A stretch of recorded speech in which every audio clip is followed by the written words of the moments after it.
Durante más de 1000 años, Egipto había sido gobernado por hombres. Entonces llegó Hatshepsut. Era la hija de un rey y la esposa de otro rey, pero eso no le bastaba.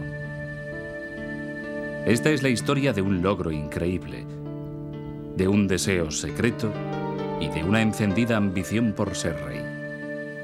Esta es la historia de una mujer que quiso conseguirlo todo.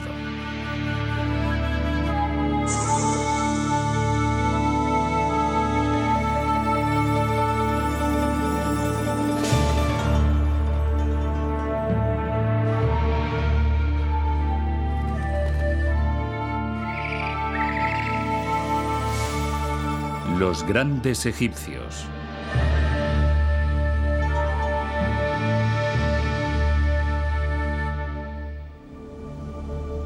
La reina que se convirtió en rey.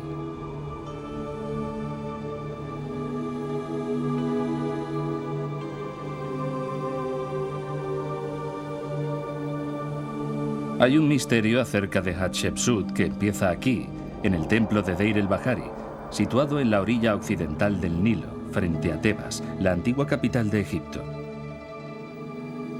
Hace 170 años, un joven francés llamado Champollion llegó a este vestíbulo. Acababa de descifrar la escritura jeroglífica y se convirtió en el primer hombre en 2000 años que leía el nombre de Hatshepsut. Cuando Champollion llegó aquí, se encontró con un misterio. Había dos reyes grabados en el muro. Conocía a uno, Tutmosis III. Había visto varias veces su nombre a lo largo del Nilo y sabía que fue un gran rey, pero nunca había visto el nombre del segundo, el rey Hatshepsut. Lo que acabó de confundir a Champollion fue que en todas partes donde había dos reyes juntos, Hatshepsut siempre ocupaba el lugar de honor por delante del otro rey. Entonces las cosas se complicaron. Este es su diario, el diario de Champollion. Y aquí anotó las inscripciones, los cartuchos y los nombres, y dejó constancia de que siempre que aparecía el faraón con barba, los verbos y los nombres estaban en femenino.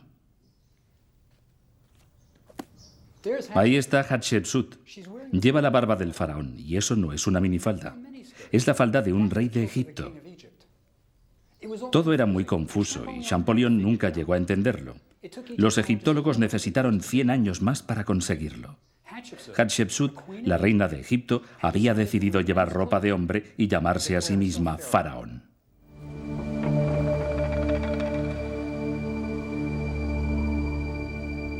El padre de Hatshepsut fue sepultado en una tumba excavada en la montaña. Aquí es donde fueron descubiertos los tesoros de Tutankamón, donde enterraron a Rameses el Grande, y todo gracias al padre de Hatshepsut, el faraón Tutmosis I. 1000 años antes de que naciera Hatshepsut, los faraones eran enterrados en pirámides construidas en el desierto. Pero en la época en que el padre de Hatshepsut fue rey, todas las pirámides ya habían sido saqueadas.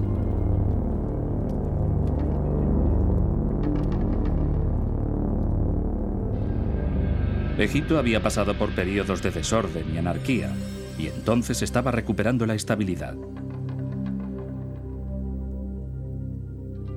El padre de Hatshepsut necesitaba un lugar donde él y sus tesoros pudieran ser enterrados a salvo.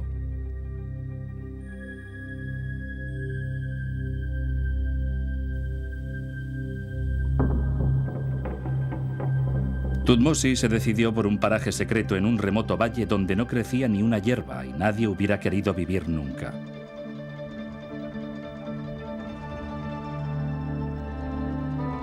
Un lugar que más tarde el mundo conocería como el Valle de los Reyes. Era una aventura arriesgada, pero el padre de Hatshepsut era un hombre audaz, así que se hizo construir la tumba y se convirtió en el primer faraón de Egipto que fue enterrado en el Valle de los Reyes.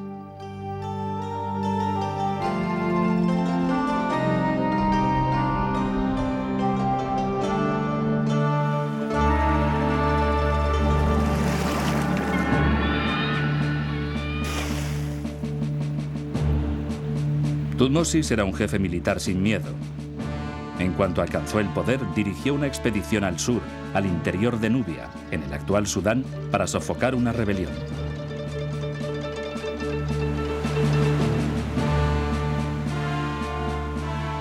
Tenía que pasar 4 peligrosas cataratas, cada una de ellas capaz de reducir un barco a astillas.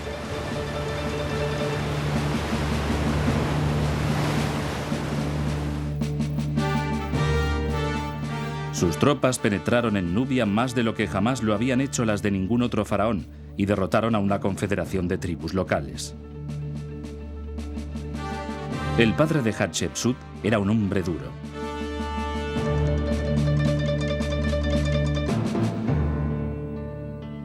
Tutmosis y la reina tuvieron 5 hijos, pero Hatshepsut fue la única que sobrevivió a sus padres. Solo por las venas de Hatshepsut corría sangre real pura. ¿Pero podía una mujer convertirse en reina de Egipto?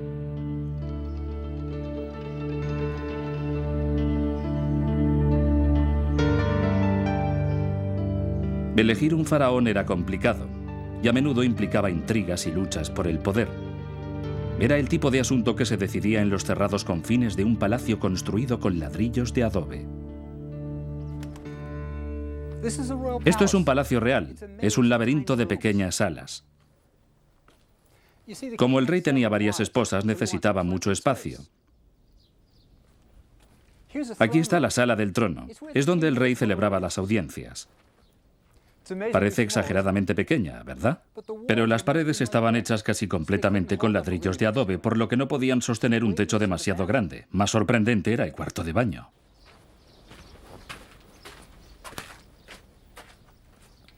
Prácticamente estaba al aire libre, pero a los egipcios les parecía arte puro. Aquí hay una pared de piedra, era un lujo. Si uno hubiera tomado demasiados baños en una sala construida con ladrillos de adobe, no habrían quedado paredes. En el antiguo Egipto no había ninguna palabra para designar a la reina. Lo que realmente dicen los jeroglíficos es esposa del gran rey. En un momento determinado, solo había una esposa del gran rey, pero por debajo de ella había esposas menores y concubinas. Y todas esperaban que algún día uno de sus hijos fuera el rey de Egipto. Hatshepsut pertenecía a la realeza. Debió de crecer en un palacio parecido a este. Muchas mujeres, muchos niños, muchas habitaciones y muchas intrigas. Era indudablemente brillante, y habría sucedido a su padre de haber sido un chico. Pero los hijos de la esposa del gran rey vivieron poco, por lo que la línea de sucesión no estaba clara. En una situación así, el hijo de una esposa menor podía convertirse en faraón de Egipto.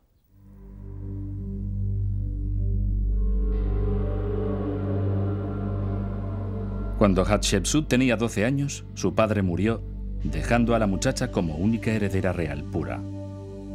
Pero en Egipto hacía falta un rey. Por ello, Hatshepsut se casó con su hermanastro Tutmosis, llamado así a causa de su padre. El muchacho solo pertenecía a la realeza a medias, puesto que era hijo de una esposa menor, por lo que necesitaba a Hatshepsut para poder reinar. Tutmosis II contaba unos 20 años de edad cuando se casó con Hatshepsut y gracias a esta unión, aquella muchacha de 12 años se convirtió en reina de Egipto. De Tutmosis II pueden decirse pocas cosas positivas. Su momia sugiere que no era el tipo de hombre por el que suspiran las mujeres. El marido de Hatshepsut era un hombre enfermizo, frágil y poco musculoso. Murió cuando solo contaba unos 40 años. Se había quedado calvo y su cuerpo estaba cubierto de llagas. No construyó grandes monumentos ni levantó obeliscos dirigidos al cielo. Tampoco conquistó tierras extranjeras. Parece que se quedaba en palacio cuando el ejército salía de campaña. Realmente no se parecía en nada al padre de Hatshepsut. Lo mejor que se puede decir de su reinado es que fue tranquilo. Esto debió ser un gran cambio para Hatshepsut, criada en un palacio donde la norma eran los grandes hechos y las innovaciones audaces. Ella y Tutmosis tuvieron solo un descendiente, una niña llamada Neferure. Cuando Tutmosis murió, Hatshepsut llevaba 20 años casada con él. Debieron de ser 20 años muy largos. Pero por fin era libre. Tenía 32 años y era madre de una muchacha. Además, era reina de Egipto y estaba en la flor de la vida. Ahora mostraría al país lo que podía hacer la hija de un gran rey. Emprendió el programa de construcción más ambicioso que ninguna reina había llevado a cabo hasta entonces.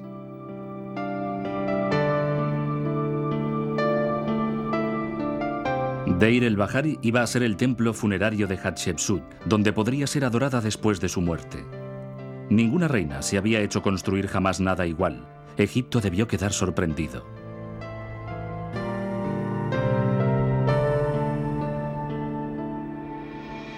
Situado en la montaña tebana, su línea clara y recta le hacen destacar del escarpado fondo. Probablemente es el templo más hermoso construido en el antiguo Egipto. En los siglos anteriores, los faraones habían estado ocupados con la guerra haciendo frente a sus enemigos. Esta fue la primera construcción importante levantada desde los tiempos del desorden. Es una maravillosa obra de arte y una decidida declaración política. El orden divino será restaurado. La reina de Egipto es capaz de hacer grandes cosas. Fue el principio de una nueva vida maravillosa. Durante 20 años, Hatshepsut había sido consciente de sus deberes y se había comportado como la silenciosa esposa de Tutmosis II.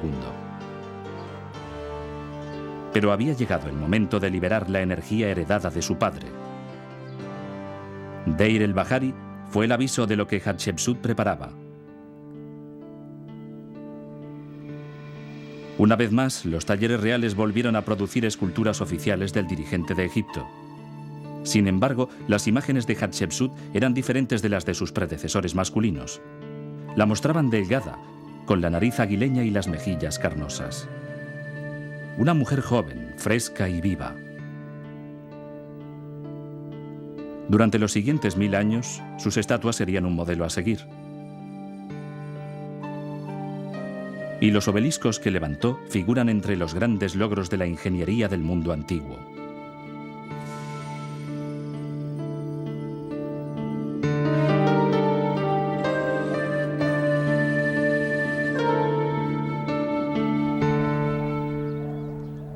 Los obeliscos son agujas monolíticas que se clavan desafiantes en el cielo. Hatshepsut estaba especialmente orgullosa de los que erigió en el templo de Karnak. Para comprender lo grande que es un obelisco, basta con observar uno que nunca llegó a terminarse y que se conserva unido a la cantera de granito.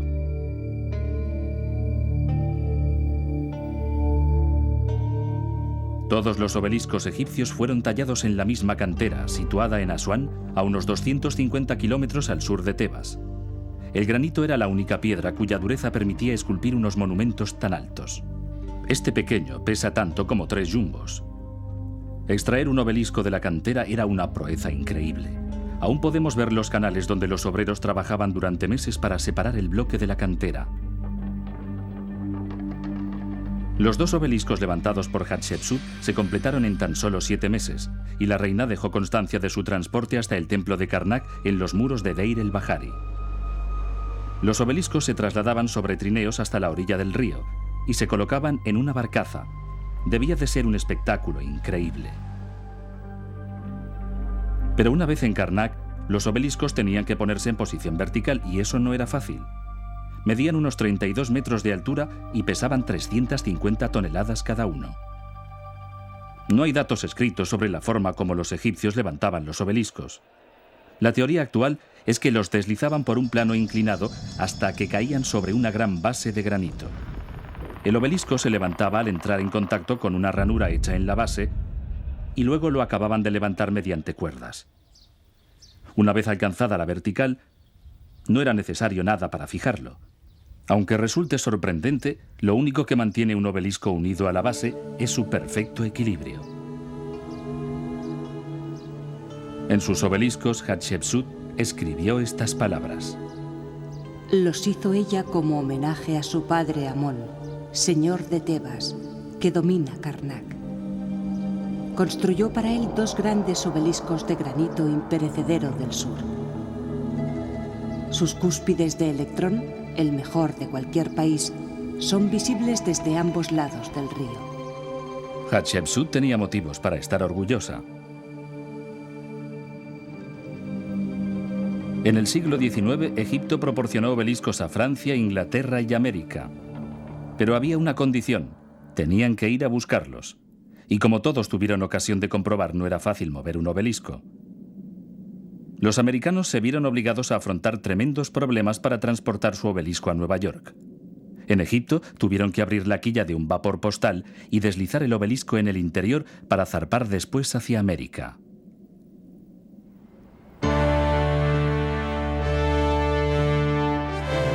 En el verano de 1880, el obelisco llegó orgullosamente a Nueva York, bordeó la isla de Manhattan y finalmente fue desembarcado en Staten Island.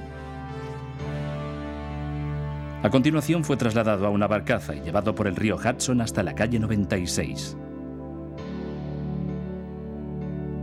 Entonces había que atravesar los raíles del ferrocarril, situados allí donde los neoyorquinos de hoy juegan al tenis. Ya estaba listo para su doloroso y lento viaje a Central Park. Se construyó un tren especial para transportar el obelisco.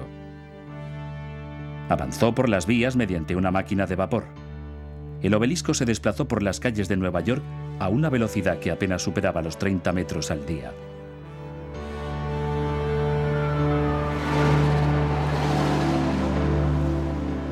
A veces costaba doblar una simple esquina. Trabajando noche y día, sin descanso, tardaron casi un mes solo para cruzar Central Park. Cuando el obelisco estaba listo para ser levantado, había terminado el invierno. Habían sido necesarios 4 meses para mover el bloque menos de 3 kilómetros. Es inevitable establecer una comparación con los trabajos de Hatshepsut. En solo 7 meses talló 2 obeliscos, los trasladó a 250 kilómetros y los erigió en el templo de Karnak, sin máquinas de vapor y sin correas hidráulicas, solo con abundante mano de obra. Recientemente, para un documental destinado a una cadena de televisión, un equipo intentó levantar un obelisco mucho más pequeño que los de Hatshepsut. Fue sacado de la cantera con maquinaria moderna, pero para situarlo y levantarlo solo usaron mano de obra. Tras varias semanas de esfuerzo, y a pesar del asesoramiento de expertos y de la colaboración de cientos de personas, no lo consiguieron. Hoy está abandonado en el desierto, como un testimonio de los logros del antiguo Egipto. La habilidad de Hatshepsut venció a la ingenuidad moderna.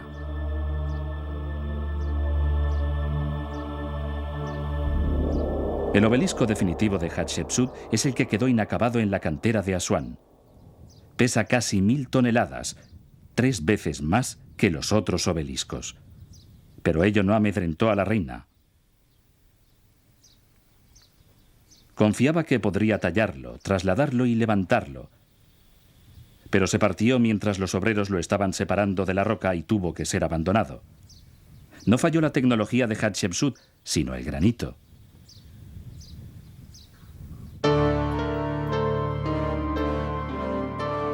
Para hacer grandes cosas hace falta gente grande, y Hatshepsut confiaba especialmente en un hombre, Senmut. Senmut era el tutor de su hija y fue elevado al cargo de supervisor de las obras reales. Hatshepsut lo conocía muy bien, por ello le había confiado a su única descendiente.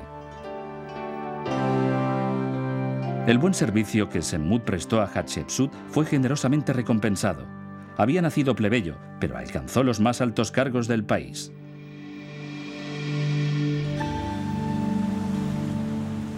Bajo el patrocinio de Hatshepsut, pudo construir una capilla en Gebel el Silsila, a 60 kilómetros al norte de Asuán.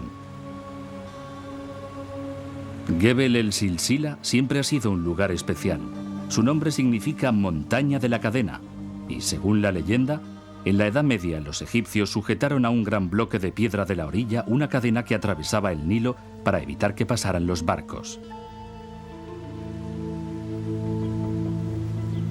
Los nobles tenían capillas privadas talladas a lo largo del río con el fin de ganar el favor de Sobek, el dios cocodrilo. Aquí era donde los ricos y famosos del antiguo Egipto podían hacer alarde de su poder. Es un hermoso y tranquilo rincón junto al Nilo. Los turistas nunca visitan Gebel el Silsila.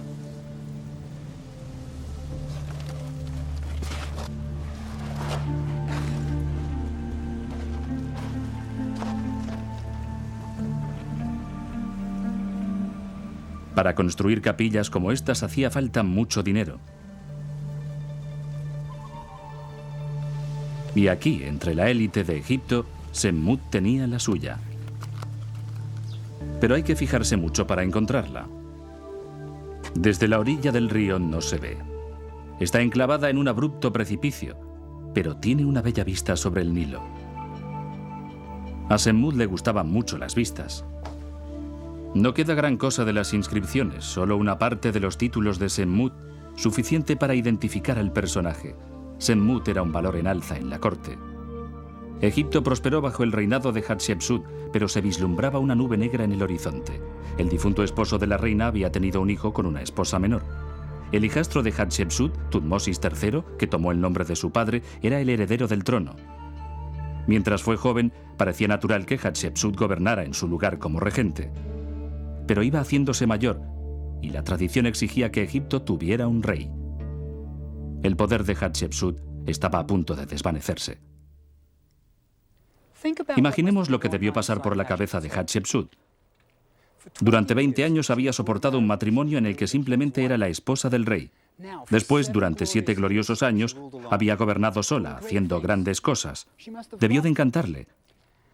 Es impensable que abandonara el trono voluntariamente. Pero había un problema. Si Tutmosis asumía la función de rey, su esposa se convertiría en reina de Egipto y Hatshepsut ya no sería nadie. ¿Pero qué podía hacer para evitarlo? Lo que Hatshepsut hizo a continuación no tenía precedentes en la historia de Egipto. Por fin Egipto tuvo su faraón, el rey Hatshepsut. Hasta entonces había ostentado el título de esposa del gran rey. Pero para mantener su poder, Hatshepsut tomó el título de rey. Así evitó que su hijastro Tutmosis subiera al trono. Ahora se hacía representar llevando una barba falsa y los atributos del faraón. ¿Cómo lo consiguió? La respuesta es que, evidentemente, era una gran gobernante, y Egipto estaba contento con ella. Un funcionario de la corte dijo de la reina: la divina consorte Hatshepsut soluciona los asuntos del Alto y del Bajo Egipto con sus planes. El país fue creado para trabajar con la cabeza inclinada para ella, la excelente semilla de Dios. Hatshepsut tenía que desempeñar el papel de un hombre para seguir gobernando el país, pero no quería parecer masculina. Claro que llevaba la barba falsa y la falda del faraón. Aquello era necesario para las ceremonias de Estado. Pero no había ninguna duda de que era una mujer. Incluso su nombre, Hatshepsut, significa la más destacada de las mujeres. Sin duda la gente aceptó a Hatshepsut como rey porque era una excelente gobernante y Egipto estaba prosperando. ¿Qué pensaba de todo eso su hijastro, el heredero del trono? Todo indica que le parecía bien. Era un adolescente y probablemente le gustaba participar en expediciones y viajar con el ejército. Es de suponer que a una persona de su edad le resultaría poco atractivo pasarse el día vistiéndose para asuntos de Estado y para saludar a viejos dignatarios. Sin duda preferiría aprender a manejar un carro y a disparar flechas con el arco. Si el hijastro de Hatshepsut, Tutmosis, realmente estaba en el ejército, seguramente se encontraría en Siria. A lo largo de la historia, Siria a menudo se ha convertido en campo de batalla debido a su estratégica situación. Los hititas del norte, que vivían donde ahora está la moderna Turquía, siempre lucharon contra Egipto para controlar Siria. Egipto mandaba periódicamente expediciones militares solo para decir «aquí estamos de nuevo», y Tutmosis probablemente formaba parte de estas expediciones. Siglos después de que lo hicieran los egipcios, los romanos combatieron por el control de Siria y de las rutas comerciales. Más tarde, en la Edad Media, los cruzados construyeron grandes fortalezas en Siria donde lucharon por Tierra Santa. Y los castillos de los cruzados, como el Krak de los caballeros, muestran con claridad por qué la milicia era el lugar perfecto para que se entrenara un faraón. Había que alimentar, pagar, controlar y animar a miles de soldados. Los antiguos ejércitos no eran solo un cuerpo de batalla, eran una gran burocracia que tenía que ser administrada. Alguien tenía que supervisar los establos, las armas, los carros. ¿Cómo se transporta y almacena comida para miles de hombres? Tutmosis tuvo que ver todo esto. Si se es capaz de dirigir un ejército, también se puede gobernar un país. La vida militar en el antiguo Egipto exigía a los soldados una personalidad fuerte. Estaban en constante movimiento, siempre en compañía de una multitud de hombres en burdos campamentos militares, donde el peligro acechaba en todo momento. Como Tutmosis demostraría más tarde, a él le gustaba este tipo de vida. Y eso convenía a Hatshepsut. En Egipto, representaba la autoridad indiscutida y se encargaba de todo. Si Hatshepsut había sido una buena gobernante como reina, aún mejoró cuando pasó a ser rey. Un año después de convertirse en faraón, mandó una expedición comercial al lejano país de Punt. Era una aventura audaz y peligrosa que necesitaba una gran organización. Durante siglos, ningún faraón había enviado una expedición comercial a Punt. Los egipcios partieron de una base cercana a Tebas para marchar cientos de kilómetros por el desierto a través de una zona conocida como Wadi Hamamat. Las provisiones para el viaje eran acarreadas por mulos y cada noche la expedición acampaba cerca de algún pozo y llenaba los odres de agua. Cuando por fin llegaron al puerto de Kesir, en el Mar Rojo, todo se cargó en 5 barcos para emprender un viaje de casi 1000 kilómetros hacia el sur. Los marineros egipcios estaban acostumbrados al Nilo, donde siempre veían tierra. Por ello, en su viaje por el Mar Rojo, navegaron sin perder de vista la costa. Punt estaba muy lejos, en el Sudán, cerca de Etiopía.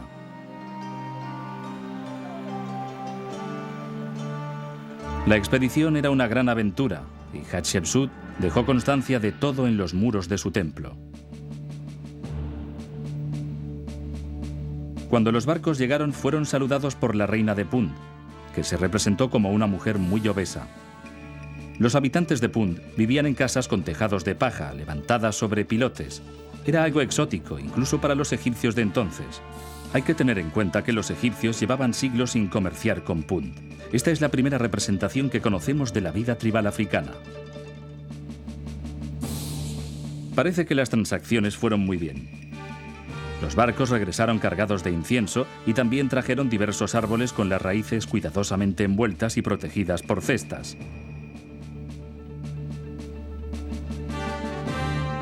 Una expedición a Punt no era una empresa fácil y solo podía llevarla a cabo un país próspero y bien gobernado.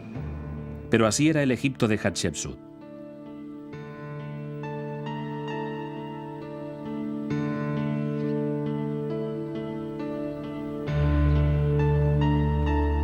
La creciente prosperidad del reino de Hatshepsut no benefició a nadie tanto como a Semmut, el fiel tutor de la princesa Neferure.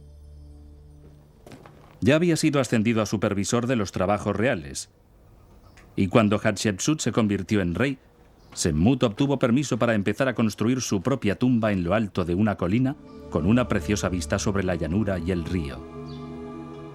Era una tumba inmensa, adecuada a un hombre protegido por el rey, y en los muros Semmut anotó sus títulos. Se encargaba del palacio, pero también era supervisor de los graneros del dios Amón, supervisor de la casa de Amón y supervisor de los funcionarios. Estaba a cargo de todo. La tumba ha llegado a nosotros seriamente dañada, pero aún conserva restos de su pasada belleza.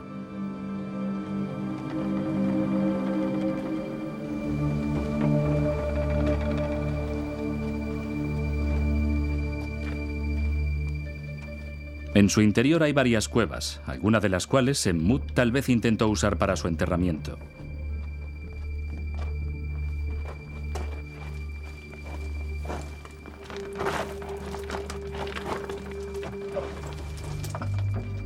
Podemos encontrar una pista de lo importante que Semmut era para Hatshepsut en los fragmentos del sarcófago que los arqueólogos hallaron en la tumba.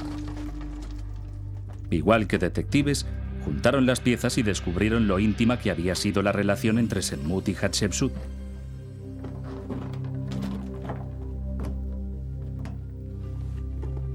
Ella le había dado su propio sarcófago para que fuera enterrado en él. El sarcófago tenía forma de cartucho, el óvalo que rodeaba el nombre de los faraones. Las inscripciones, que inicialmente se referían a una mujer de la realeza, habían sido alteradas y hacían mención a uno de los títulos de Senmut, el de supervisor de los graneros de Amón.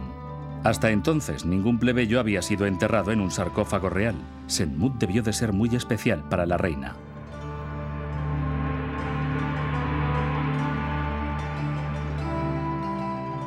Probablemente el sarcófago había sido tallado para Hatshepsut cuando todavía era reina, pero cuando se convirtió en rey necesitó otro que reflejara su nueva posición, por lo que regaló a Senmut su sarcófago de reina para que pudiera reposar eternamente en la tumba que disfrutaba de aquella hermosa vista. Teniendo en cuenta la privilegiada posición de Senmut en la corte de Hatshepsut, todos sus títulos, la capilla de Gebel el Silsila, el regalo del sarcófago y la gran tumba con su privilegiada situación, muchos estudiosos han sugerido que Senmut y Hatshepsut podían haber sido amantes. Eso explicaría por qué Senmut permaneció soltero toda su vida, lo que era muy poco frecuente en el antiguo Egipto. Así que la suposición no está fuera de lugar. Pero si fueron amantes, tenían que haberlo sido en secreto. Él era un plebeyo y ella ostentaba el gobierno de Egipto. ¿Pero tenemos alguna prueba de su relación íntima? Los obreros que construyeron el templo de Deir el-Bahari nos dejaron una pista de lo cerca que pudieron estar Hatshepsut y su favorito Senmut.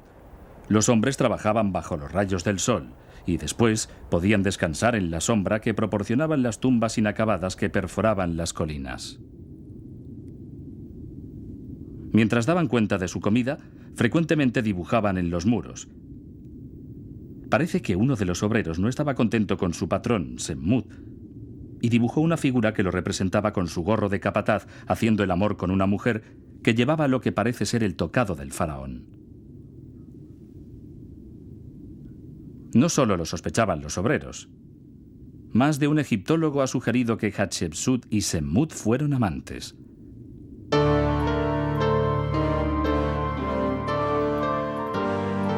Los obreros de Deir el-Bahari tenían especialmente buenas razones para intuir la existencia de aquella relación amorosa.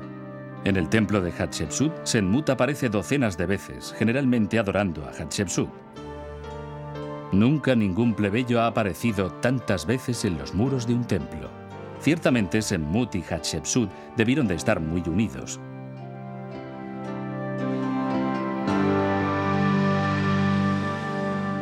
La figura de Hatshepsut recibió un tratamiento poco favorable por parte de los primeros egiptólogos, hombres que pensaron que era imposible que una mujer pudiera hacer grandes cosas por sí sola. Herbert Winlock, que excavó Deir el-Bahari en 1920, creía que Senmut era quien mandaba desde detrás del trono dirigiendo el curso del reinado de Hatshepsut. Refiriéndose a Senmut, Winlock dijo: «Debió de ser un maquinador, si no un auténtico instigador, porque no se comprende que aquel reino pudiera tener éxito sin la asistencia de un buen administrador». Winlock lo entendió al revés. Senmut necesitaba a Hatshepsut, reina de Egipto, para progresar en su carrera. Ella no le necesitaba a él, pero es este tipo de prejuicios lo que llevó a los egiptólogos a interpretar que Hatshepsut, por ser una mujer, era pacifista. Hatshepsut no era una pánfila que solo se encargaba de los muebles de palacio.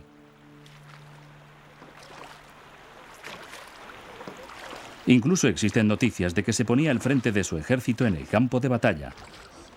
La prueba está en la isla de Sahel, al sur de Asuán.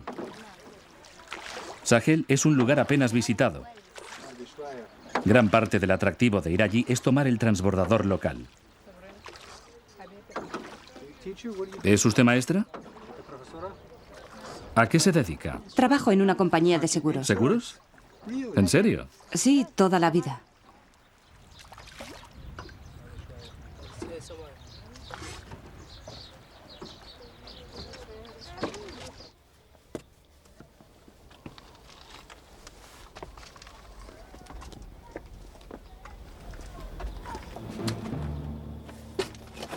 Como mínimo, hay un testigo ocular de las proezas militares de Hatshepsut.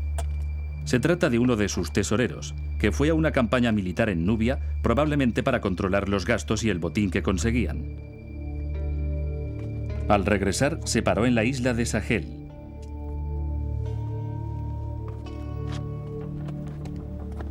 Que era como el boletín informativo de Egipto. Si alguien quería anunciar algo, lo tallaba en una piedra. Y estos mensajes iban a permanecer allí durante miles de años.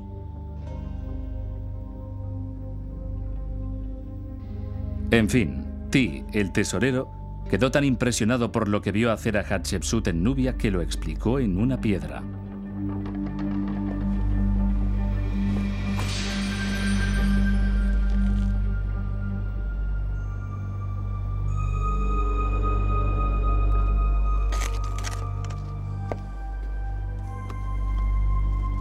Yo nunca he visto la inscripción, pero un buen amigo, el gran egiptólogo Labib Habishi, escribió sobre ella. Me gustaría encontrarla, pero en esta isla hay centenares de inscripciones por todas partes.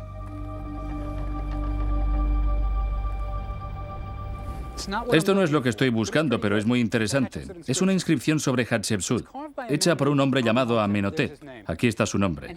Era el supervisor nombrado por Hatshepsut para los trabajos que se realizaban aquí. Estaba realmente orgulloso de haber sacado de la cantera 2 de los obeliscos de la reina. Esta palabra significa obelisco, Tehen.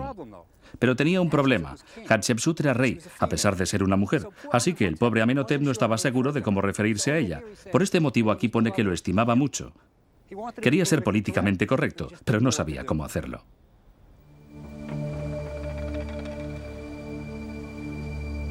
Yo no desisto de encontrar la inscripción sobre la expedición militar.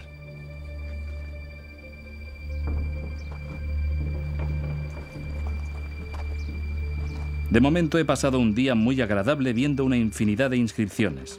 He mejorado mis habilidades como escalador, pero no he sido capaz de encontrar lo que buscaba. Aquí hay muchas inscripciones y no debo haber buscado en el lugar adecuado. Permítanme explicar por qué es importante. Como dije, la inscripción fue tallada por el tesorero Ti, cuyo trabajo consistía en vigilar el botín que el ejército se llevaba de Nubia. Dice que Hatshepsut estaba con el ejército en Nubia y que derrotó a los nubios. De hecho, Ti vio a los jefes nubios que habían sido capturados y llevados ante Hatshepsut. Hatshepsut no era pacifista, era la reina de Egipto y podía hacer cualquier cosa.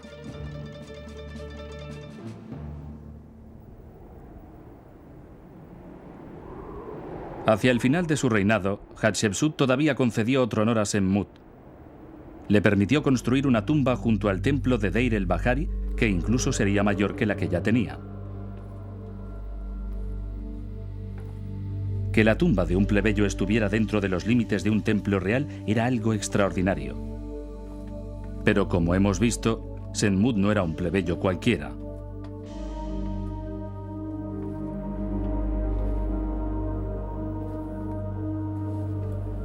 En la nueva tumba hay unos trabajos interesantes. Mi favorito es este retrato de Semmut representado con arrugas en las mejillas.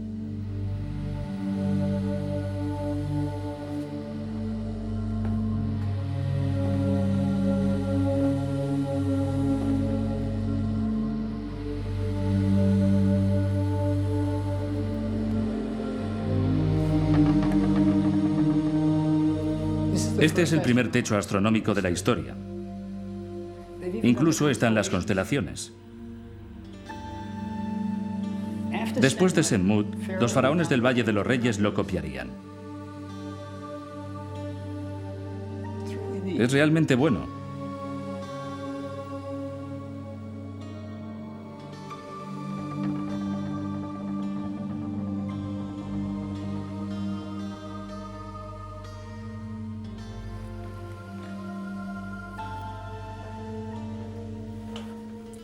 Sabemos que Semmut quería ser enterrado aquí. Cubrió las paredes con fórmulas del libro de los muertos e hizo una petición.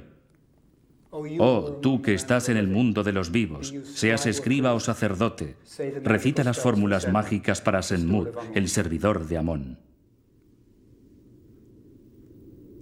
Probablemente Hatshepsut tenía sus motivos para permitir a Semmut excavar su tumba dentro de los límites del templo que ella había construido. Los túneles de la tumba de Semmut van directos hacia el Valle de los Reyes, situado a unos centenares de metros. Allí era donde se encontraba la tumba de Hatshepsut. como no pudieron expresar su amor abiertamente en vida, quizás intentaron pasar juntos la eternidad. Y como veremos, parece que lo consiguieron.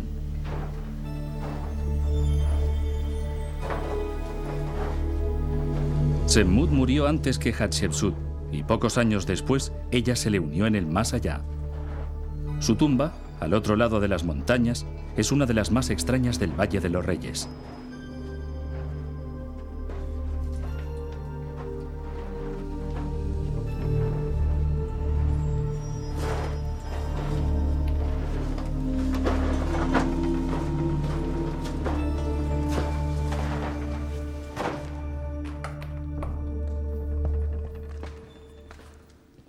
Esta es la tumba de Hatshepsut.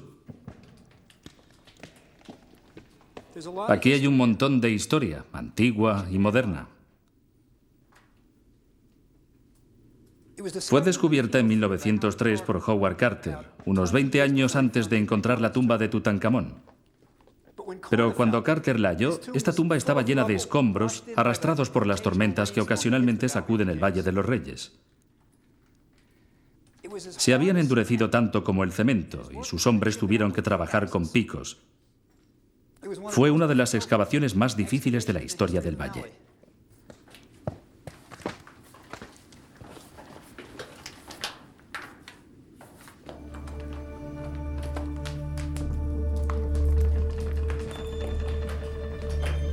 Tras 2 meses de limpieza, Carter tuvo que parar. El aire en la tumba estaba tan enrarecido y caliente que las velas de los obreros se derretían.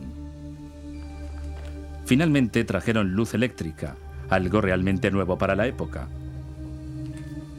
Siguieron limpiando el pasadizo, pero parecía no tener fin. Resultó ser la tumba más profunda del valle.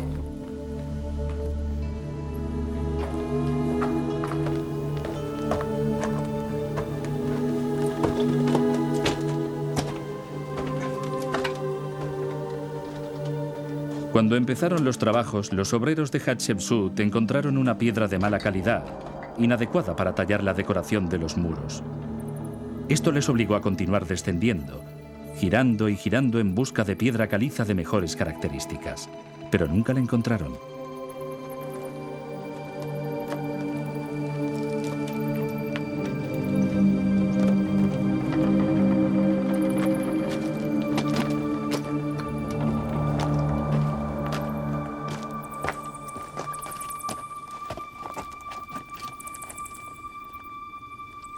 Yo tenía mucho interés en localizar la cámara funeraria, pero me lo ha impedido el mismo problema que tuvo Carter.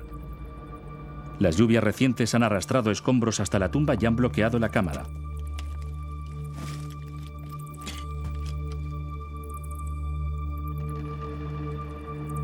Carter finalmente llegó a la cámara funeraria, donde halló 2 hermosos sarcófagos de cuarzo rojo. En uno había inscripciones relativas a Hatshepsut y en el otro a su padre.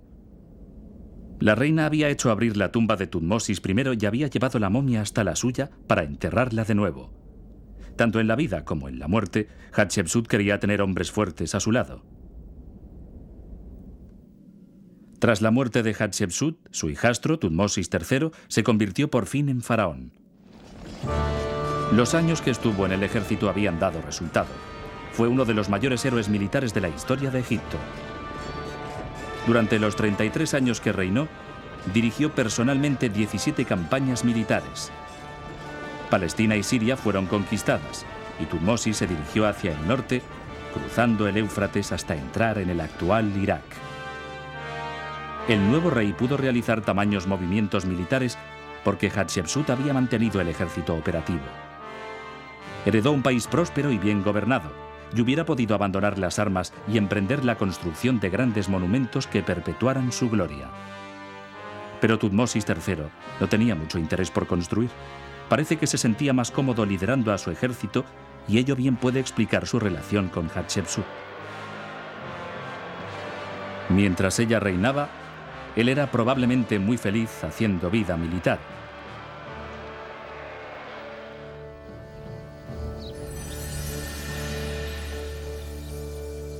Los restos de una capilla de piedra roja construida por Hatshepsut en Karnak sugieren que mantuvieron una relación beneficiosa para ambos. Los bloques que esperan ser reagrupados por egiptólogos franceses llevan tanto el nombre de Hatshepsut como el de Tutmosis. Y aparecen juntos como cogobernantes, no como competidores. Pero cuando Tutmosis llevaba 20 años de reinado, tuvo lugar un profundo cambio. Fue cuando la capilla roja de Hatshepsut fue desmantelada.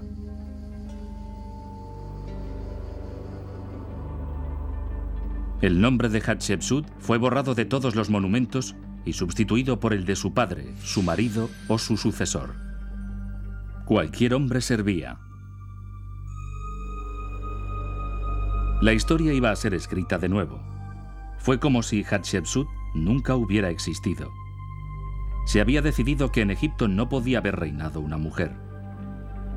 No se adecuaba al sistema tradicional. Se habría alterado el orden divino. Pero como veremos, la historia tiene su forma de hacer justicia.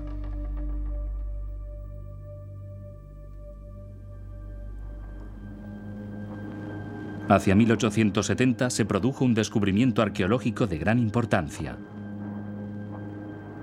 En una sola tumba se encontraron más de una docena de momias reales. Ya en la antigüedad, el Valle de los Reyes se había convertido en un lugar inseguro y las momias de varios reyes y reinas de Egipto fueron reunidas y enterradas en un refugio. Descubiertas por las autoridades egipcias, las momias se trasladaron rápidamente al Museo del Cairo.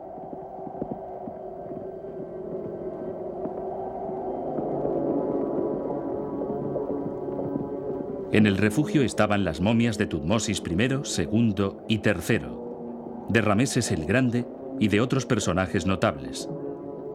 Varias de las momias encontradas no pudieron ser identificadas y es posible que dos de ellas sean las de Hatshepsut y Semmut.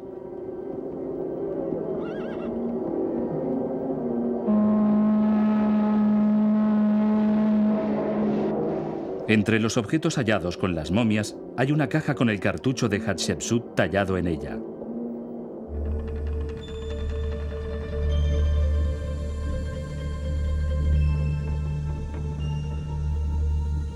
Dentro está el hígado de la reina, extraído por los embalsamadores en el momento de la momificación. Ya que su hígado está allí, se puede deducir que una de las momias femeninas sin identificar es la de Hatshepsut. También cabe la posibilidad de que uno de los hombres sin identificar sea Semmut.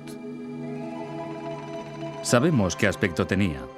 Los artistas de la antigüedad, que habían trazado bocetos de él, lo representaron con una ligera papada, signo de prosperidad. También lo representaron con arrugas surcando sus mejillas, lo que resulta inusual. Winlock, el arqueólogo americano que encontró los dibujos de Semmut, dijo: en cuanto a las arrugas, seguramente son el rasgo por el que era conocido. Una de las momias halladas en la tumba común fue descrita por los anatomistas que la examinaron al principio como probablemente un alto oficial de edad avanzada. ¿Podría ser Semmut? Lo que resulta realmente interesante de la momia conocida como Hombre C desconocido son las profundas arrugas en las mejillas.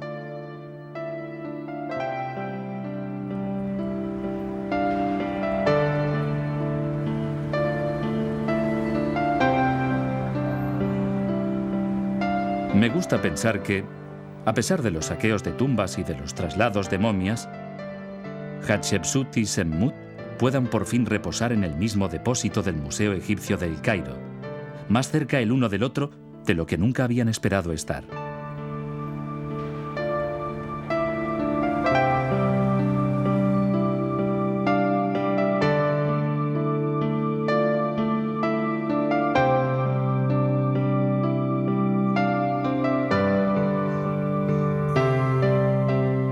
El reinado de Hatshepsut fue un gran éxito en todos los aspectos. La reina inició audaces expediciones comerciales, llevó a cabo monumentales proyectos de construcción y emprendió victoriosas campañas militares. Fue una época de prosperidad para Egipto.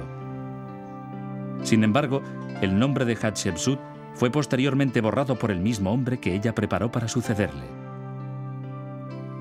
¿Por qué, después de 20 años, Tutmosis III intentó destruir el recuerdo de Hatshepsut. Seguramente no fue por venganza, como algunos han sugerido. Es más probable que tuviera que ver con la noción del orden divino propio del antiguo Egipto. El concepto de realeza admitía que los faraones fuesen muchas cosas: guerreros, constructores, diplomáticos, administradores. Pero no podía permitirse que quedase constancia de que una mujer había sido rey.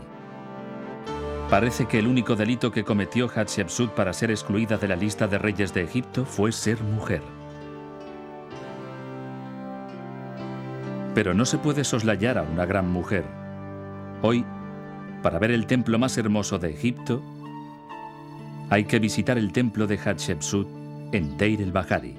Y para ver el obelisco más alto de Egipto, hay que ir al templo de Karnak y maravillarse ante el obelisco de Hatshepsut. Casi como si hubiera podido predecir el futuro, Hatshepsut hizo escribir: aquellos que vean mis monumentos en los años futuros y hablen de lo que he hecho, no digan que esto no existió o que fue presunción. Antes, al contrario, digan cuán propio de ella fue todo.